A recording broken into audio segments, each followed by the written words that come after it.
Hey, what's going on, guys? It's Badass Revere here, and today we're going to be taking a look at the Marvel Select Hulkbuster figure. This just came in the mail for me today. I didn't realize they were shipping this out, except for when I checked my account to see if they had charged me for it, and I completely forgot about it until I came home and saw this sitting on my table.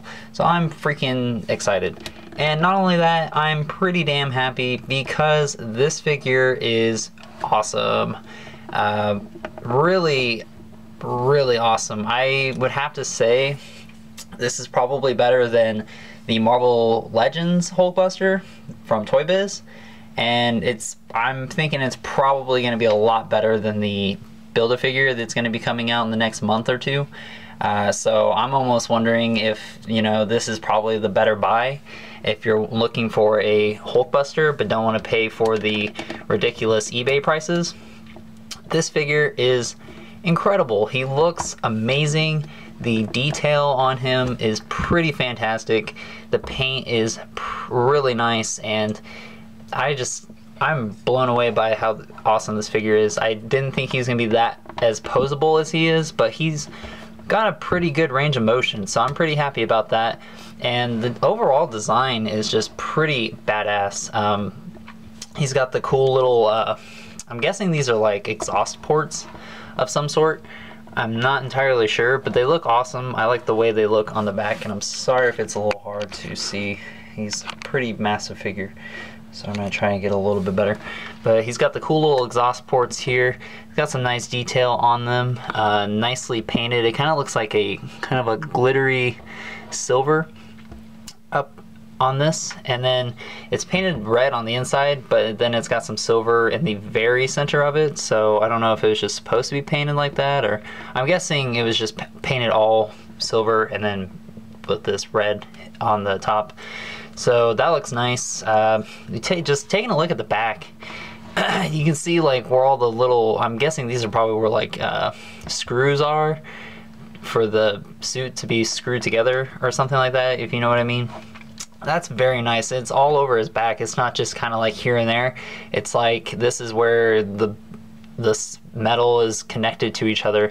So that's really cool looking, and it's sculpted. It's all sculpted and all painted, and he's got these cool little doodads here, which I don't know what they are. They kind of look like screws of some sort, but those are individually painted and sculpted a little bit.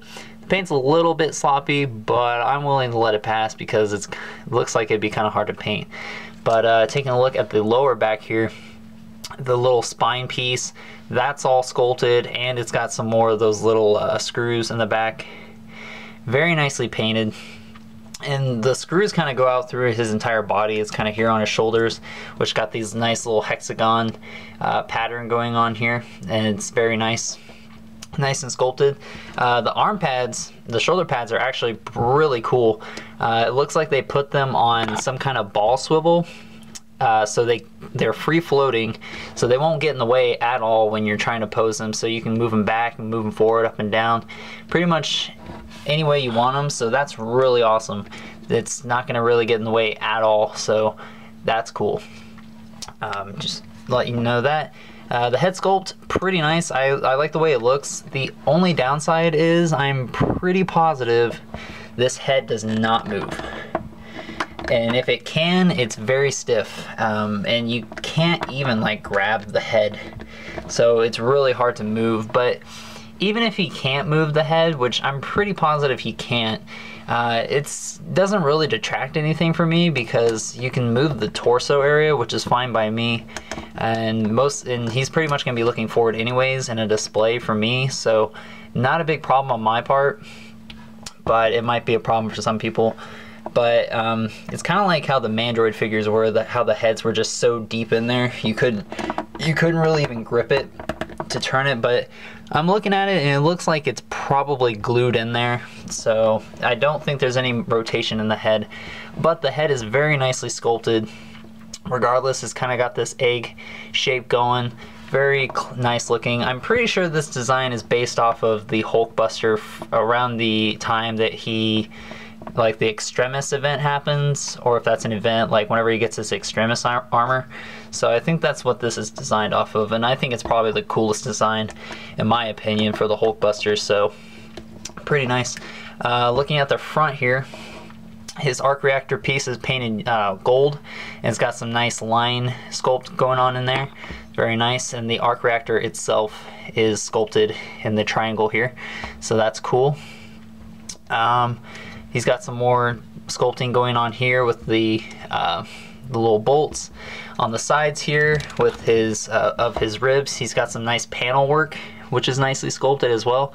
So very nice sculpting throughout, and then he's got more here on the shoulder, on the stomach area.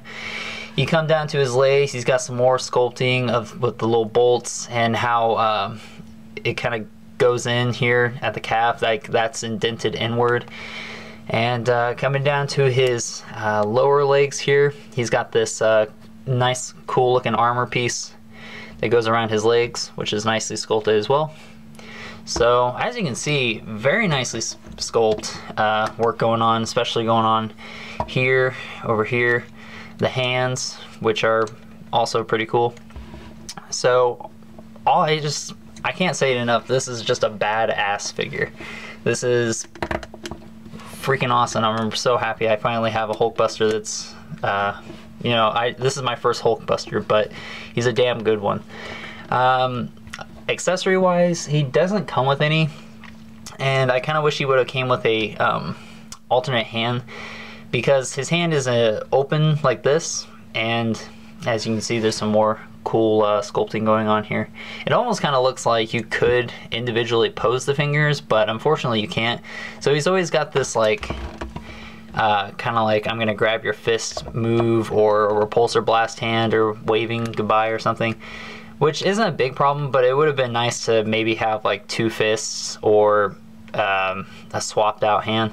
This hand is a fist, which looks good, and yeah, so that's really, it's not even a problem, it's more of a nitpick on my part, but I do wish there was an interchangeable hand. That would have been nice, but regardless, it's still a fantastic looking figure.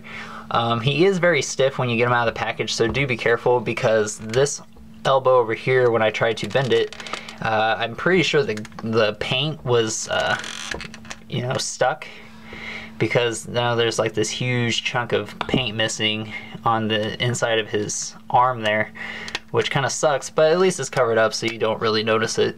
But yeah, so let's go over articulation. I don't really know what else to say. He's a very nice metallic red and some pretty nice looking gold, so I would highly recommend you pick up this figure. He looks fantastic, and the articulation, which I'm about to go over, is just as good. So like I said before, the head doesn't move, unfortunately, but with it being kind of sunken in like that, there's really nothing you could do besides looking left and right. So really it doesn't bother me too much, but I'm sure someone will probably find that to be kind of annoying. The shoulder pads here, like I said, are on a ball joint, or some sort. I'm pretty sure they're a ball joint. So yeah, it can go up and down. It can pretty much rotate any way you want it, so it won't get in the way of articulation, which is very nice. So you can get his arms up pretty high. He can go 360 degrees. He's got a ball joint in the shoulder. He's got a bicep swivel. He's got a single joint in the elbow, which actually gets a pretty good 90 degrees. And then it also rotates at the elbow. The hand can pretty much go in a full rotation. I think it's on a ball peg as well, so it can swivel around and it can rotate. So the only part, unfortunately, is that it can't go up too far, just because of his arm piece, or his arm shield right here, or whatever you want to call it. It kind of keeps it from going up, so that's unfortunate, but still a pretty good range of motion, and it's all the same over here. The wrist gets a nice, good range of motion. He's got an upper diaphragm joint, which goes back and forward, left and right. Pretty good range, so not too much he can't do. He can look up pretty good, and he can look down and look pretty menacing. His legs are on T-joints, ball ball jointed T-joints, I guess, however you want to say it. But his legs can go forward and back, and then go in and out. And look how far that goes. That's really far. I really did not think the articulation was going to be this incredible on this figure, but I'm so happy that it is. It's outstanding how good this articulation is, and the joints are ratcheted in the hips, so they do ratchet when you go up and down. So that's nice. He's got a I guess you would call it a single joint in the leg. Well, it is a single joint, but it's also ratcheted, and then just like with the elbows, it can rotate, so it's kind of a ball peg in the knees. It doesn't get a whole lot of motion when you rotate it when it's bent, but when you rotate his leg while it's straight up and down, it does rotate pretty nicely. I'm not quite sure what he would need this for, but I guess it's nice to have that extra articulation, I suppose. The legs, or the feet, can go up and down, and they have an ankle pivot, so that is very nice. And I didn't even look at the bottom of the feet, but the bottom of the feet also have some repulsor feet repulsors sculpted in the bottom. There's no paint, but that's not a big deal. And he's got a peg hole on both sides of his feet where the repulsor is on the back. So, excuse me, very awesome figure. And what's even better is he's pretty big, so when you put him up against, say, the new Avengers Hulk, he stands about the same height, maybe a little bit taller. I think, no, they're about the same height, so that's pretty good. I'm okay with that scale, because, you know, they should be about the same height. So there's that, and then I have a Bleeding Edge Iron Man, which comes up to about his chest area, just a little bit short.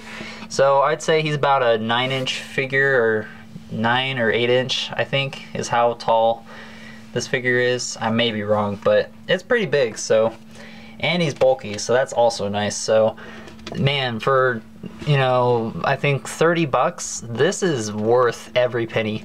It's just as good as the Toy Biz Marvel Legends figure, if not better. And the look of it is fantastic. The size, the bulk, the paint, the articulation. This is a must buy. It's just like the Thor that just came out from Marvel Select. Definitely something you need to pick up. And if you don't have a Hulkbuster yet, or if you plan on getting the Build-A-Figure, I would still pick this up, because I think this might make the Build-A-Figure, which probably wouldn't be as good anyways. I think this is going to be the definitive Hulkbuster figure to get over the BAF and the Toy Biz Marvel Legends. So that's my review, guys. I hope you enjoyed it. I hope you guys go and pick this up. I got mine from Marvel Toy Shop, or I think it's just marvelshop.com or something like that. But yeah, I would definitely check that out, because it's definitely worth getting. But anyways, guys, hope you enjoyed. Talk to you guys later.